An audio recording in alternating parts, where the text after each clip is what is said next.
अगर आपने इस रेसिपी को एक बार बना लिया ना तो पूछिए मत, आप कम से कम हफ्ते में 2 से 3 बार तो बनाएंगे ही, क्योंकि ये चावल से बन के तैयार होती है। तो ये रेसिपी सबको बहुत ही पसंद आएगी। आप देख ही सकते हो कि ये कितनी ही रसीली है। मार्केट में ऐसी रेसिपी मिलती ही नहीं है, ये घर पे ही बना के खाई जा सकती है। मुझे पता है आप इस रेसिपी को जरूर से जरूर ट्राई करोगे। और हाँ, कमेंट में जरूर बताइएगा कि आप ये रेसिपी कहाँ से बैठ के देख रहे हो, ताकि हम रिप्लाई में आपको छोटा सा प्यारा सा थैंक यू बोल सके। तो सबसे पहले मैंने चावल को भिगो के रखा था कम से कम 1.5 घंटे। आप कोशिश करिएगा 3 से 4 घंटे चावल को जरूर से जरूर भिगो के रखें। अगर इंस्टेंट करना है तो आप चावल को गर्म पानी में भिगो दीजिएगा, गुनगुने पानी में। मैंने कप से भर के 1 कप चावल लिया है और 1 कप ही नारियल का बुरादा लिया है। ये कच्चा नारियल है, जो नारियल पूजा पाठ में यूज होता है। इसे मैंने अच्छे से कद्दूकस करके ले लिया है। आधा कप मैंने यहाँ पे सूजी ऐड की है। सूजी यहाँ पे कोई भी चलेगी, मोटी पतली कोई भी सूजी चलेगी। आधा कप यहाँ पे मैंने दही ऐड किया है।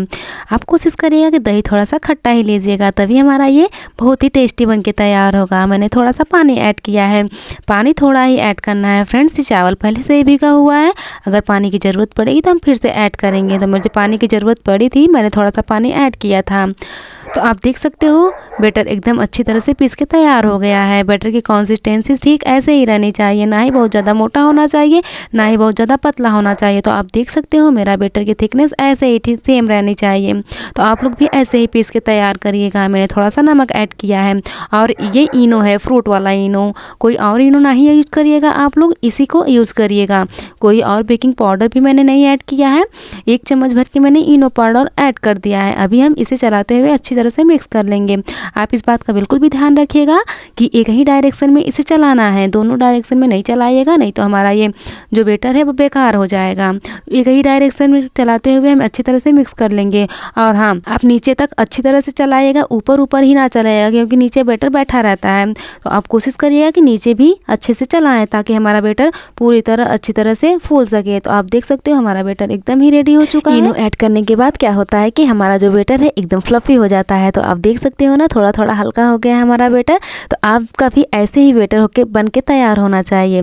तो इसकी कंसिस्टेंसी सेम ऐसे ही रहने चाहिए। तो मैंने यहाँ पे इस टाइप का प्लेट लिया है। आप चाहे तो किसी थाली का भी यूज करते सकते हो, या फिर जो केक वाला टिन होता है उसका भी यूज कर सकते हो। तो मैंने इस टाइप का प्लेट ही यूज किया है। तो इसमें क्या करेंगे, अच्छी तरह से तेल को ग्रीस कर लेंगे। आप कोई भी कुकिंग ऑयल ग्रीस कर सकते हो। और हाँ, इस बात का बिल्कुल भी ध्यान रखिएगा कि वो सरसों का तेल ना ही ऐड करिएगा। अभी बैटर को हम प्लेट में ट्रांसफर करेंगे, इस बात का बिल्कुल भी ध्यान रखिएगा। इनो ऐड करने के बाद इस काम को आपको जल्दी जल्दी करना है, इसे रखना नहीं है, नहीं तो हमारा जो बैटर है ना वो अच्छे से बन के तैयार नहीं होगा, फूलेगा नहीं। मैंने थोड़ा सा नारियल को बचा के रखा था कद्दूकस करके, उसे हम ऊपर से ऐड कर देंगे। तो आप भी बचा के रखिएगा, भूलिएगा नहीं। जिस प्रकार से मैं इस रेसिपी को बना रही हूँ, ठीक उसी प्रकार से आप भी बनाओगे तो आपकी भी रेसिपी बहुत ही परफेक्ट बन के तैयार है। मुझे पता है पूरा 101% आप भी बना सकते हो इस रेसिपी को।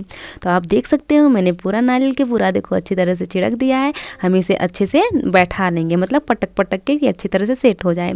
अभी हम कढ़ाई में पानी गर्म करने के लिए रखेंगे, इसे हम स्टीम करके पकाएंगे। तो बहुत ही हेल्दी है ये रेसिपी। अभी मैंने इस टाइप का स्टैंड लिया है, आप चाहे तो किसी कटोरी को भी रख सकते हो। अगर स्टैंड नहीं है तो इसी प्लेट को हम रख देंगे। आप सोच रहे होंगे कि मैंने उतने बड़े बर्तन में ऐड किया, प्लेट रखा है। फ्रेंड्स, मैंने ऐड करना दिखाना भूल गई थी प्लेट को। तो 10 मिनट से 12 मिनट तो पकाना है आपको, ज़्यादा से ज़्यादा 15 मिनट लगेंगे। तो अब इस टाइप का नाइफ लेंगे और हम इसमें टच करके देखेंगे कि हमारी नाइफ सूखी आ रही है, तो समझिए हमारा ये पक के एकदम रेडी हो चुका है। मैंने गैस की फ्लेम को बंद कर दिया है, कढ़ाई से हम इसे बाहर निकाल देंगे। अभी टच करके देखिए एकदम ही सूखा सूखा लग रहा है, तो हमारा एकदम ही रेडी हो चुका है। इसे रख देते हैं साइड में ताकि ये ठंडा हो जाए। मैंने फिर से कढ़ाई ऐड किया है, मैंने इसमें आधा लीटर दूध ऐड किया है। लीटर में आधा लीटर है, ग्राम में ये 500 ग्राम दूध है। अभी हमें इसे इतना पकाना है ताकि ये गाढ़ा हो सके। मैंने स्वाद अनुसार मतलब शक्कर ऐड किया है, जितना आपको पसंद हो मीठा। मैं तो कह रही हूँ आप लोग मीठा कम ही ऐड करिएगा, इससे और ही स्वादिष्ट लगता है। अगर जो मीठा ज़्यादा खाता है तो वो ज़्यादा ऐड कर सकता है।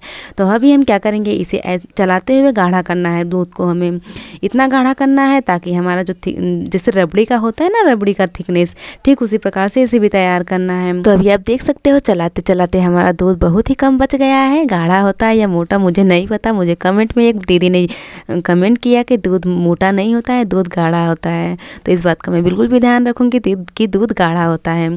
तो अभी हम इलायची को ऐड करेंगे। मैंने इलायची को थोड़ा सा कूट के ऐड किया है ताकि उसका फ्लेवर दूध में अच्छी तरह से जाए। यहाँ पे मैंने मिल्क पाउडर लिया है 2 टेबल स्पून, 10 रुपये वाला पाउच मिलता है मिल्क पाउडर, तो उसे मैंने ऐड कर दिया। अभी हम क्या करेंगे, चलाते हुए अच्छी तरह से मिक्स कर लेंगे। आप कोशिश करिएगा कि मिल्क पाउडर को थोड़ा सा दूध में घोल के ऐड करिएगा ना, तो वो थोड़ा दिक्कत नहीं होती है उसमें घुलने में। तो इसे बहुत ज़्यादा फ्रेंड्स नहीं पकाना है, बहुत ज़्यादा डार्क नहीं करना है। और हाँ, अगर आपके पास मिल्क पाउडर नहीं है तो दूध की क्वांटिटी थोड़ा सा बढ़ा दीजिएगा और दूध को थोड़ा सा और गाढ़ा कर लीजिएगा। दूध में और मिल्क पाउडर और दूध में वही होता है। तो अभी आप देख सकते हो हमारा दूध इतना गाढ़ा हो चुका है। अभी हम इसको बिल्कुल भी नहीं पकाएंगे। अभी हम दूध को रख देते हैं उतार के साइड में। इधर हमारा एकदम ही ठंडा हो चुका है। जो हमने बनाया था, पिट्ठा बनाया था, उस एकदम ही ठंडा हो जाए। सोचिए कि एक प्रकार का ढोकला है। मैंने चम्मच लिया है, चम्मच की सहायता से उसमें मैं होल कर रही हूँ। अगर आपके पास टूथपिक हो तो उससे भी कर सकते हो, बस उसमें थोड़ा सा होल करना है, मार मार के छेद करना है। तो आप देख सकते हो मैंने चारों तरफ ही अच्छी तरह से उसे होल कर लिया है। तो अभी हम क्या करेंगे, इसमें हम थोड़ा सा दूध को ऐड करेंगे। मैंने चारों तरफ ही अच्छे से होल कर लिया है। आप इस बात का बिल्कुल भी ध्यान रखिएगा कि अच्छे से होल करना चाहिए। ये बर्तन मेरा थोड़ा छोटा था तो मैंने दूसरी थाली में ऐड कर दिया है। अगर आपका भी बर्तन छोटा हो तो दूसरी थाली में ऐड कर दीजिएगा। वो नीचे से बहुत ही अच्छा जाली आया था। तो आप देख सकते हो कितना ही परफेक्ट लग रहा है। ऊपर से मैंने दूध को ऐड कर दिया है। दूध हमारा बहुत ज़्यादा ठंडा नहीं होना चाहिए, थोड़ा थोड़ा गर्म होना चाहिए, मतलब सिर गर्म टाइप होना चाहिए।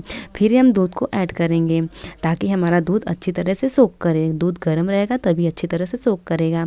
तो उसे रख देते हैं साइड में। इधर देखिए हमारा इतना दूध बचा हुआ है, इसका हम बाद में यूज करेंगे। पिट्ठा एकदम ही अच्छे से एग्जॉर्ब कर लिया है दूध को। ये कम से कम मैंने 15 मिनट लगा रखा था ठंडा होने के लिए। मैंने यहाँ पे पिज़्ज़ा कटर से कट किया है। अगर आपके पास नाइफ़ हो तो नाइफ़ से भी कट जाएगा, लेकिन पिज़्ज़ा कटर से कट करने में बहुत ही आसानी होती है। सो फ्रेंड्स, आप इस रेसिपी को ज़रूर से ज़रूर बनाइएगा। मेरा यकीन मानिए कि कितना ही टेस्टी लगता है। आपने नहीं पता इस प्रकार की रेसिपी खाई है या नहीं खाई है। जो थोड़ा सा मैंने दूध बचा के रखा था, फिर से मैंने थोड़ा सा ऊपर से ऐड कर दिया है ताकि मैंने कट किया है फिर से अच्छे से एग्जॉर्ब कर ले। और थोड़ा सा मैंने पिस्ता और बादाम को छोटा छोटा पीस में करके इस ऊपर से ऐड किया है डेकोरेट करने के लिए। तो अभी मैं आपको दिखा रही हूँ, आप देख सकते हो मतलब कितना ही टेस्टी लग रहा है। ये देखने में जितना ही टेस्टी लग रहा है, खाने में उतना ही टेस्टी लगता है फ्रेंड्स, उससे दुगना टेस्टी लगता है। तो आप देख सकते हो कितना अच्छी तरह से दूध को एकदम से एग्जॉर्ब कर लिया है। ये ना बर्फ़ी है, ना ही छेना है, ना ही रसमलाई है, ये कुछ अलग प्रकार की मिठाई है। तो आप इसे एक बार ज़रूर से ज़रूर बनाइएगा। ये लगेगा ही नहीं कि हमने चावल से बना के तैयार किया है। तो इस रेसिपी को आप एक बार ज़रूर से ज़रूर ट्राई करिएगा और कमेंट में ज़रूर बताइएगा कि ये रेसिपी आपको कैसी लगी। तो इसे चम्मच से करके मैं आपको दिखा देती हूँ कि कितना ही अंदर तक जाके रसीला है। तो आप इस रेसिपी को ट्राई करिएगा। तब तक के लिए बाय बाय फ्रेंड्स।